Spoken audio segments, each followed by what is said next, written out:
કંસાર ખીચડી અને શાક બનાવી મમ્મી. હા મસ્ત ગરમ ગરમ ઘી નાખવાનું અને ઉપરથી આમાં ખાંડ લેવી તો ખાંડ લેવાની, ગોળ લેવો તો ગોળ લેવાનો, જે લેવો લઈ લેવાનું, બરાબર ચોળી મિક્સ કરી દેવાનું. અષાઢી બીજ એટલે કેવી રીતે બનાવ્યું? એડ શીખવાડું તને એનું. આજે કંસાર ખીચડી અને શાક બનાવવાનું. આજે અષાઢી બીજ છે ને એટલે મસ્ત મુહૂર્ત કહેવાય. મુહૂર્ત પૂછાવાના જવાનું હોય એટલે આપણે ગમે તે ગૌરી કોઈ બનાવવું પડે એટલા માટે. એટલે આપણામાં બધો હોય ને કંસાર ખીચડી શાક જ બનાવવાનું.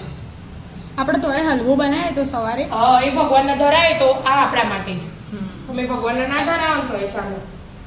1.5 ગ્લાસ જેવું પાણી લઈ લીધું અમે. કંસાર બનાવવા. કંસાર બનાવ. ઘરમાં 2 જણને ખાવાનું નહીં, 2 જણને બીજ કરેલી છે એટલી. એટલે 3 જણને જ ખાવાનું હો. એટલે કંસારનું 1.5 ગ્લાસ લીધું હો, એમાં થોડું તેલ એડ કરી દેવાનું. ઘી એડ કરવું હોય તો ઘી એ થાય. આ કંસાર આપણે કોઈ ગુજરાતમાં બધો કંસાર કોઈ, અને બીજી જગ્યાએ અમુક જગ્યાએ તો વેલણ લાપસી કોઈ. બધા અલગ અલગ હોય. અમુક બહેનો આપણે કમેન્ટ કરીને કહેતા હોય કે આવું કોઈ સારું કામ કરીએ ને તો અમે ખીચડી ના ખાઈએ, પણ આપણા ગુજરાતમાં તો ગમે તેવું છોકરાનું લગ્ન લખાય ને તો એ બધા ખીચડી કંસાર શાક જ બનાવે. એટલે આપણામાં કોઈ સારું બનાવો ને એટલે કંસાર ખીચડી શાક જ હોય. આ તો હવે બધા છોકરાઓ તમે બધા ખાતા નહીં ખીચડી, એના લીધે દાળ ભાત આવી છે. નહીતર આપણામાં એ જ પ્રથા ગયડો વારીની ગમે તેટલું સારું કામ કરીએ ને તો કંસાર ખીચડી શાક જ બને. એટલા માટે તેલ નાખ્યું મેં અને એમાં ગોળ એડ કરી દેવાનું. એટલે તમે ઉપરથી ખોટ ના લેવી હોય ને તો એ ચાલે. અને આ બરાબરનું પાણી ઉકાળવાનું. બધું એક રસ થઈ જવું જોઈએ. ગોળ, તેલ અને પાણી, કશું અલગ દેખાવું ના જોવે એવી રીતે ઉકાળવા દેવાનું. હા બરાબરનું ઉકળી ગયું કે મમ્મી? હા જો બધું સેમ થઈ ગયું. ગોળે નહીં અલગ, તેલે અલગ ના લાગે. અને આ કંસારનું ભરેલું હોય, નહીં ઝીણું નહીં મોટું એવું. વાટકીથી એડ કરવાનું થોડું થોડું. ગેસ એકદમ ધીમો કરી દેવાનો અને વેલણથી બરાબર મિક્સ કરવાનું. કોણી રેવી ના જોવો મેન. આપણામાં તો બધા બનાવતા જ હોય એટલે બધાને તો આવડતું જ હોય, એટલે એમને ચિંતા નહીં કરવાની. તમને આવડે જ છો, તમે તમારી રીતે બનાવો જ છો. અમે અલગ બનાવતા હોય તો ખાલી કહેજો.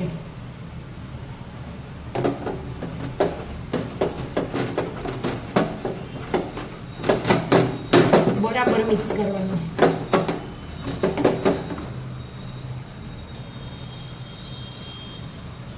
જેવી રીતે જરૂર પડે એવી રીતે એડ કરવાનું. હા વેલણથી હલાવવાનું ને એટલે વેલણ લાપસી કહેતા એટલે જ ને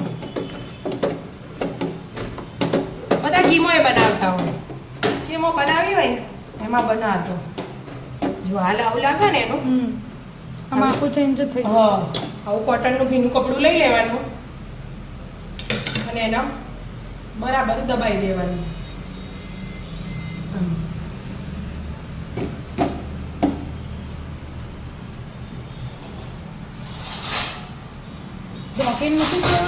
ઢોકી આવી રીતે ધીમા ગેસે ને 5 મિનિટ ચડવા દેવાનું. પતલું તપેલું નહીં લેવાનું, જાડા તળિયાવાળું તપેલું લેવાનું. પતલું લો ને તો તવી મૂકી દેવાનું તપેલું. બરાબર. પણ આપણે જાડું હોય એટલે આવી રીતે ચડશે ધીમા ગેસે 5 મિનિટ. 5 મિનિટ થઈ જાય. હવે ગેસ બંધ કરી દેવાનું અને આમ નામ ઢોકેલું રાખવાનું. બરાબર. ખોલવાનું નહીં હાલ એટલે મસ્ત ચડી જાય. એમના એમ વરાળે ને એટલે આપણે ખીચડીની તૈયારી કરશું. 1 વાટકી મેં ખીચડીયા ચોખા લીધા, અડધી વાટકી તુવેરની દાળ લીધી, અડધી વાટકી મગની દાળ લીધી. એને બરાબર ધોઈ દઈશું.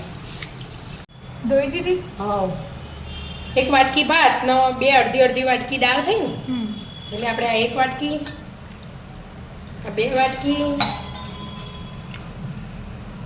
3 વાટકી, 4 વાટકી, 6 વાટકી પાણી લઈ લેવાનું. 6 1 વાટકી હોમાં 3 વાટકી પાણી લેવાનું. 4 થઈ ને? એક આ 5 અને એક આ 6 મૂકી દેવાની.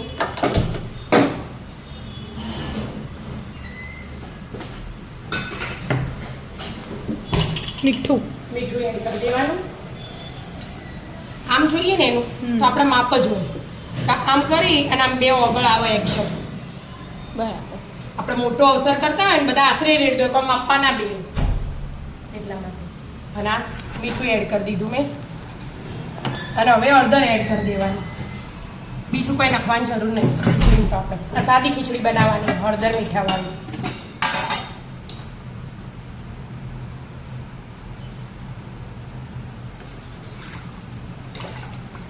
ઢોકી અને 4 સીટી થવા દેવાની. પહેલા ઘણી વાર ગેસ ફૂલ રાખવાનો, પછી ધીમું કરી દેવાનું. 4 સીટીમાં તો મસ્ત ચડી જાય. કુકરની સીટી વાગે એટલે આપણે શાક વઘારી દઈએ. હા, એટલે 2 હાથે ચડી જાય. રહી એડ કરી દીધું. તો બધા બનાવતા જ હોય રોજ બટાકા ટામેટાનું શાક. પણ આ તો બનાવીએ તો કીધું બતાવી. બતાવી દીધું. બધા ઘેર બધું બનાવતા જ હોય.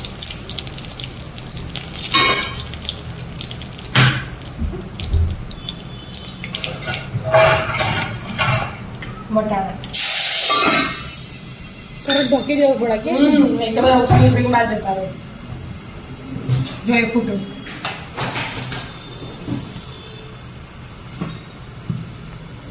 હજી અવાજ આવે. હા એ કોલની માફક હજી એ ફૂટી જાય એટલે એમ ચડી ગયું. હવે બટાકા એડ કરી દીધા. રોઈ તૈયાર જ હતા.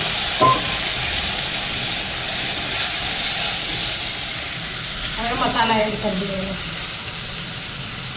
અને આ પ્લાસ્ટિકનો બ્રશ નહીં, આ તો સિલિકોનનો. આ બધા કોણ મિત્રો આ પ્લાસ્ટિકનો બ્રશ, આ પ્લાસ્ટિકનો બ્રશ નહીં, આ સિલિકોન, આ સિલિકોન બ્રશ. જે બળ જ ના. હા, આવો ને આવો જ રહે. એટલા માટે હળદર બટાકા ને એટલે માપની નાખવાની. બરાબર. બહુ ફ્લેવર આવી જાય ને તો નહીં ગમતી. એટલે મરચું મરચું એટલે આજે લીલા નહીં નાખી, આ લાલ નાખવાની હું. એટલે લાલ છટાક શાક બનાવવાની. હિંગ હિંગ તો નહીં, પહેલા નથી. હળદર મરચું ના મીઠું ત્રણ જ નાખવાનું. ધાણા જીરું ના. ધાણા જીરું હાલ નહીં, ટામેટા નાખીએ ને આપણે એટલે એડ કરશું. 2 મિનિટ તેલમાં રહેવા દેવાનું, કલર મસ્ત આવો. પછી પાણી એડ કરવાનું. 2 મિનિટ થઈ જાય, હમ પાણી એડ કરવાનું. હવે પાછું થોડી વાર ચડવા દેવાનું. હા, ચડી ગયું. હવે ચેક કરી લો. આ બટાકું એક લીધું ને એનું